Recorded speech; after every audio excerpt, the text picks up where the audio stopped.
అందరికీ నమస్కారం। ఈరోజు తోటకూర వండుకుంటాను। దానికి కావాల్సిన పదార్థాలు చూద్దాం రండి। తోటకూర 2 కట్టలు, ఉల్లిపాయ పెద్దదైతే 1, చిన్నదైతే 2, 5-6 ఎల్లుల్లి, ఒక 2 చెంచాల కారం, ఎల్లిపాయ కారం వేసి మట్టి గిన్నెలో చేసుకుంటున్నాం। తోటకూర శుభ్రంగా ఏరుకొని ఉప్పేసి నానబెట్టి శుభ్రంగా కడుక్కోవాలి। కడుక్కొని ఇట్లా సన్నగా దరుక్కోవాలి। ఉల్లిపాయ కూడా ఒకటి ఇట్లా కోసుకోవాలి, పెద్దది, చిన్నది అయితే 2 కోసుకోండి। ఇట్లా కోసుకొని ఇప్పుడు మట్టి గిన్నెలో వండుకుందాం రండి। స్టవ్ వెలిగిస్తున్నా, ఇగో మట్టి గిన్నె పెట్టా।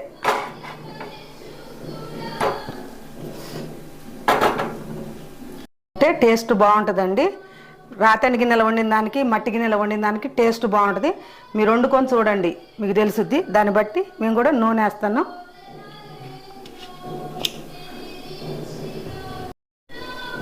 గిన్నె వేడైంది, నూనె వేస్తాను। కొంచెం నూనె పట్టుద్ది తోటకూరకి। కొంచెం నూనె వేసుకొని ఇక ఏం అవసరం లేదు, తాలింపు గింజలు ఏం వేయకుండా ఏం కాదు, ఉత్త ఉల్లిపాయ తోటకూర వండుకుంటేనే బాగుంటుంది। అవన్నీ అయితే మళ్ళీ వాటి స్మెల్ అవుతుంది। మీరు కూడా ఇట్లనే వండుకోండి। ఉల్లిపాయలు వేస్తున్నామండి, చూడండి ఉల్లిపాయలు వేడెక్కింది।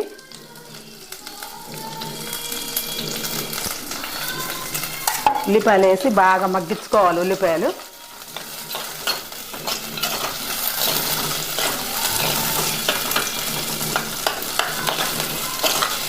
మీ ఇష్టం, పచ్చిమిర్చి కూడా వేసుకోవచ్చు కావాలనుకున్న వాళ్ళు।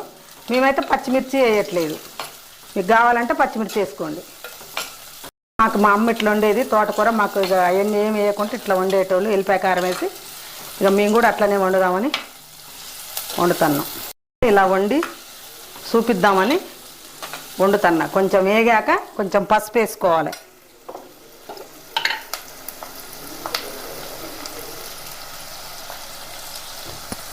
పసుపు ఒక 1/2 స్పూన్ పసుపు, ఒక 1/2 స్పూన్ ఉప్పు, ఉల్లిగడ్డలు మగ్గటానికి కొంచెం ఉప్పు వేసుకొని ఉల్లిగడ్డలు మగ్గించుకోవాలి। మళ్ళీ సరిపోతే తర్వాత తోటకూర వేసాక చూసుకొని మళ్ళీ వేసుకోవాలి।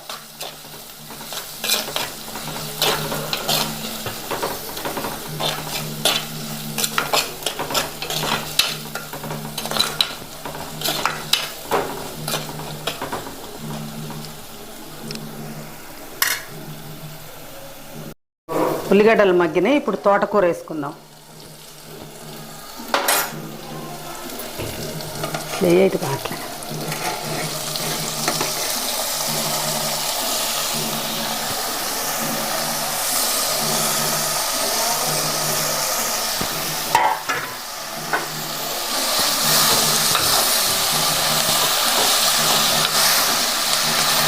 తోటకూర వేసుకున్నాక మళ్ళీ కొంచెం ఉప్పు వేసుకోవాలి తోటకూర మగ్గటానికి।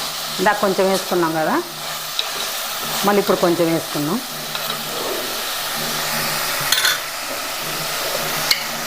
ఇందాక కొంచెం వేసినా, ఇప్పుడు కొంచెం తోటకూర మగ్గుద్దినంత ఉప్పు వేసుకుంటే చాలు। వేసుకొని మగ్గించుకోండి। ఇప్పుడు సిమ్లో పెట్టి మగ్గించుకోండి, ఐలో పెట్టబాకండి, ఐలో పెడితే మాడిపోద్ది। సిమ్లో పెట్టి మగ్గించుకోండి మంచిగా। 10 నిమిషాలు మగ్గాలండి। ఇది మగ్గాక ఇది మగ్గేలోపు ఎల్లిపాయ కారం దంచుకుందాం। మంచిగా దాని మీద ఒక మూత పెట్టుకోవాలి, ప్లేట్ మూత పెట్టుకొని ఒక 10 నిమిషాలు ఉంచి తర్వాత ఎల్లిపాయ కారం వేసుకోవాలి। దంచుకున్నాక 5 ఎల్లిపాయలు వేసినాం।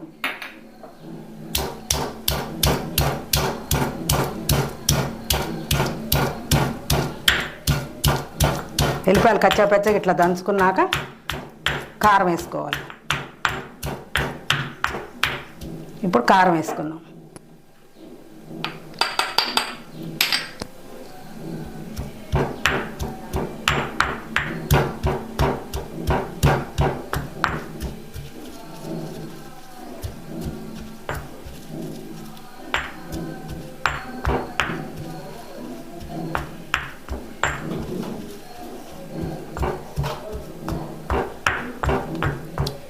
అయిపోయిందండి, ఎల్లిపాయ కారం దంచేసుకున్నాం। కూర మగ్గిందని చూసి ఎల్లిపాయ కారం వేసుకున్నాం।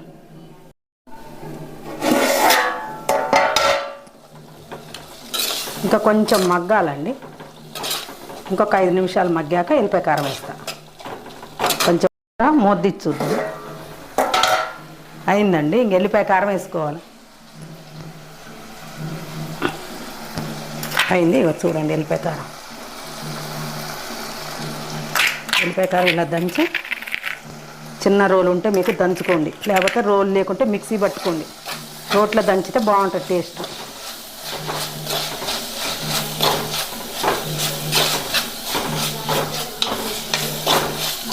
ఇక మూత పెట్టద్దు, కారం వేసాక ఇట్లా ఉంచుకోవాలి.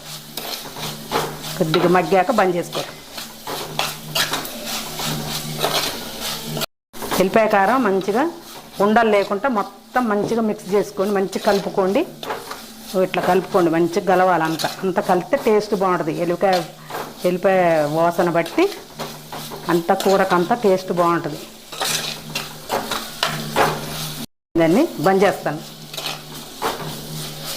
ఎల్లిపాయ కారం మస్తు వాసన వస్తాను. ఇంకా బంద్ చేస్తాను.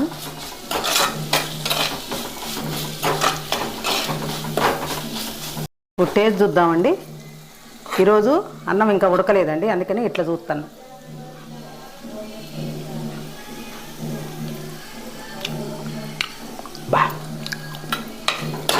బాగుందండి, మస్తు టేస్ట్ ఉంది. షేర్ చేయండి, లైక్ చేయండి, సబ్స్క్రైబ్ చేసుకోండి, మాకు కొద్దిగా సహకరించండి. బాయ్.